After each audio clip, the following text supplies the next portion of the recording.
नमस्कार दोस्तों। अभी एक बहुत ही एक्साइटिंग और हिस्टोरिक डेवलपमेंट चल रही है।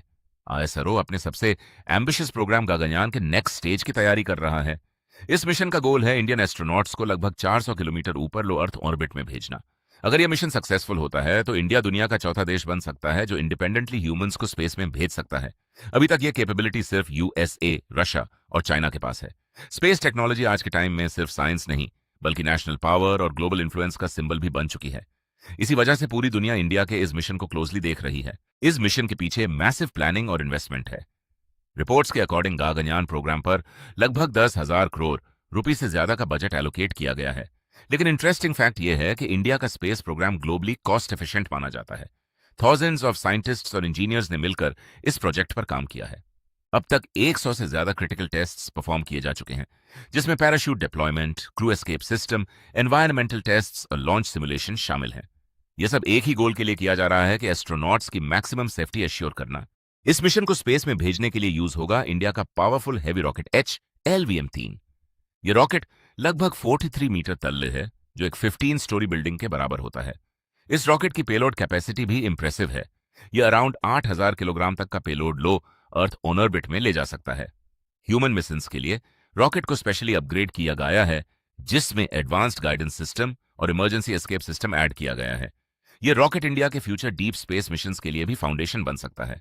सबसे इंटरेस्टिंग फैक्ट जो लोगों को बहुत अट्रैक्ट कर रहा है, पहले मिशन में ह्यूमन नहीं बल्कि एक इंटेलिजेंट रोबोट स्पेस में जाएगा। इस रोबोट का नाम है वयोमित्र। यह एक फीमेल लुकिंग ह्यूमनॉइड रोबोट है जो एस्ट्रोनॉट्स की तरह कैबिन एनवायरनमेंट टेस्ट करेगा। यह ऑक्सीजन लेवल, टेम्परेचर और वाइब्रेशंस जैसे पैरामीटर्स मॉनिटर करेगा। यह रोबोट एस्ट्रोनॉट्स की तरह रिस्पॉन्ड भी कर सकता है और मिशन डेटा साइंटिस्ट्स को भेजेगा। इसका मेन पर्पस है फ्यूचर क्रूएड मिशंस को सेफर बनाना। इंडिया का स्पेस जर्नी ऑलरेडी दुनिया को इंप्रेस कर चुका है। ईयर 2014 में इंडिया दुनिया का पहला कंट्री बना जो फर्स्ट अटेम्प्ट में मार्स ऑर्बिट तक पहुंचा। मार्स ऑर्बिटर मिशन का बजट भी हॉलीवुड मूवी से कम था, जो ग्लोबल हेडलाइंस बना। उसके बाद चंद्रयान मिशन ने इंडिया को मून एक्सप्लोरेशन में भी स्ट्रांग पोजीशन दी। अब नेक्स्ट स्टेप है ह्यूमन स्पेस फ्लाइट, जो इंडिया को स्पेस सुपर पावर बना सकता है। इस मिशन के लिए सिलेक्टेड एस्ट्रोनॉट्स को इंटेंसिव ट्रेनिंग दी गई है। उन्होंने zero gravity simulations, emergency landing drills और एक्सट्रीम एनवायरनमेंट सर्वाइवल ट्रेनिंग भी कंप्लीट की है। एस्ट्रोनॉट ट्रेनिंग में अंडर वाटर सिमुलेशंस और हाई जी फोर्स ट्रेनिंग भी शामिल होती है। यह प्रोसेस मंथ्स नहीं बल्कि ईयर्स लेता है। एक्सपर्ट्स के अकॉर्डिंग एस्ट्रोनॉट सिलेक्शन प्रोसेस भी एक्सट्रीमली टफ होता है। ह्यूमन स्पेस फ्लाइट मिशंस में सबसे क्रिटिकल फैक्टर होता है सेफ्टी। इसलिए आईएसआरओ ने क्रू एस्केप सिस्टम को मल्टीपल टाइम्स टेस्ट किया है। अगर लॉन्च के वक्त कोई प्रॉब्लम होती है तो कैप्सूल ऑटोमेटिकली रॉकेट से सेपरेट हो सकता है। कैप्सूल के लैंडिंग के लिए एडवांस पैराशूट सिस्टम यूज होगा और एस्ट्रोनॉट्स को इंडियन ओशन में सेफली रिकवर किया जाएगा। नेवी टीम्स भी इस मिशन में इंपॉर्टेंट रोल प्ले करेंगी। ज्ञान मिशन का इंपैक्ट सिर्फ साइंस तक लिमिटेड नहीं रहेगा। एक्सपर्ट्स प्रिडिक्ट कर रहे हैं कि इंडिया का स्पेस इकोनॉमी नेक्स्ट डेकेड में $40 बिलियन से ज्यादा हो सकता है। ऑलरेडी इंडिया में dozens of space startups launch हो चुके हैं जो satellites, rockets and space tech develop कर रहे हैं। यह मिशन इन्वेस्टर्स और ग्लोबल एजेंसीज का अटेंशन भी अट्रैक्ट कर रहा है। अभी दुनिया में एक न्यू स्पेस रेस चल रही है। यूएसए, चाइना, रशिया और प्राइवेट कंपनीज जैसे स्पेस एक्स भी स्पेस एक्सप्लोरेशन को फास्ट स्पेस पर ले जा रहे हैं। मून बेसिस और मार्स मिशन फ्यूचर टारगेट्स बन चुके हैं। इंडिया भी इस रेस में स्ट्रांग एंट्री कर रहा है। गगनयान मिशन इंडिया को ग्लोबल स्पेस लीडरशिप की डायरेक्शन में पुश कर सकता है। स्पेस मिशंस के नंबर्स भी काफी फैसिनेटिंग होते हैं।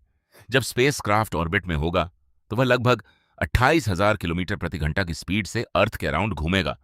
मिशन ड्यूरेशन अराउंड 3 डेज हो सकती है, जिसमें एस्ट्रोनॉट्स अर्थ को dozens of times on orbit करेंगे। एक और interesting fact, international space station भी सिमिलर एल्टीट्यूड पर ऑपरेट करता है। ग्लोबल स्पेस एजेंसीज भी इंडिया के प्रोग्रेस को क्लोजली ऑब्जर्व कर रही हैं। इंडिया का बिगेस्ट एडवांटेज है कॉस्ट एफिशिएंसी और रिलायबल लॉन्चेस। इस वजह से कई कंट्रीज अपने सैटेलाइट्स इंडिया से लॉन्च करवाना प्रेफर करती हैं। अगर गगनयान सक्सेसफुल होता है तो इंडिया के स्पेस पार्टनरशिप्स और भी बढ़ सकते हैं। यह मिशन एक्चुअली एक स्टार्टिंग पॉइंट है। टेस्ट फ्लाइट्स के बाद क्रूड मिशन प्लान किया जाएगा, जिसमें इंडियन एस्ट्रोनॉट्स ऑफिशियली स्पेस में जाएंगे। साइंटिस्ट्स का मानना है कि यह इंडिया के स्पेस हिस्ट्री का सबसे इंपॉर्टेंट फेज हो सकता है। फ्यूचर में इंडिया अपना स्पेस स्टेशन भी प्लान कर सकता है। अब सबसे बड़ा क्वेश्चन यह है, क्या इंडिया फिर से दुनिया को सरप्राइज करेगा? पहले मार्स मिशन, फिर मून सक्सेस और अब ह्यूमन स्पेस फ्लाइट। अगर सब कुछ सक्सेसफुल होता है तो यह मिशन इंडिया के टेक्नोलॉजिकल फ्यूचर को कंप्लीटली चेंज कर सकता है। लॉन्च के वक्त करोड़ लोग इस हिस्टोरिक मोमेंट को लाइव देख सकते हैं। यह सिर्फ एक मिशन नहीं, यह इंडिया का ग्लोबल स्टेटमेंट हो सकता है। अगर इस हिस्टोरिक मिशन की टाइमलाइन को देखें तो यह काफी इंटरेस्टिंग और केयरफुली प्लान्ड है। सबसे पहले आईएसआरओ ने मल्टीपल सेफ्टी टेस्ट्स और अबॉर्ट सिस्टम टेस्ट्स कंप्लीट किए हैं जो 2024 और 2025 में सक्सेसफुली परफॉर्म किए गए। अब नेक्स्ट फेज में अनक्रूड मिशंस प्लान किए जा रहे हैं जिसमें स्पेसक्राफ्ट के सारे सिस्टम्स को रियल स्पेस कंडीशंस में टेस्ट किया जाएगा। एक्सपर्ट्स के अकॉर्डिंग सबसे important orbital test flight around March या अप्रैल 2026 के आसपास एक्सपेक्टेड है। इस मिशन में रोबोट एस्ट्रोनॉट व्योमित्रा जा सकता है जो ह्यूमन कंडीशंस को सिमुलेट करेगा। अगर ये मिशन सक्सेसफुल होते हैं तो नेक्स्ट बिग माइलस्टोन होगा क्रूएड मिशन, जिसमें इंडियन एस्ट्रोनॉट्स को स्पेस में भेजा जाएगा, जो करंटली अराउंड 2027 के टाइम फ्रेम में एक्सपेक्टेड है। ये टाइमलाइन इंडिया के स्पेस हिस्ट्री का सबसे इंपॉर्टेंट रोड मैप माना जा रहा है। ये वीडियो पसंद आया हो तो लाइक करें और चैनल फ्लैश फीड 76 को सब्सक्राइब करना मत भूलिए। आपका सपोर्ट हमें ऐसे ही नई और महत्वपूर्ण खबरें लाने के लिए मोटिवेट करता है।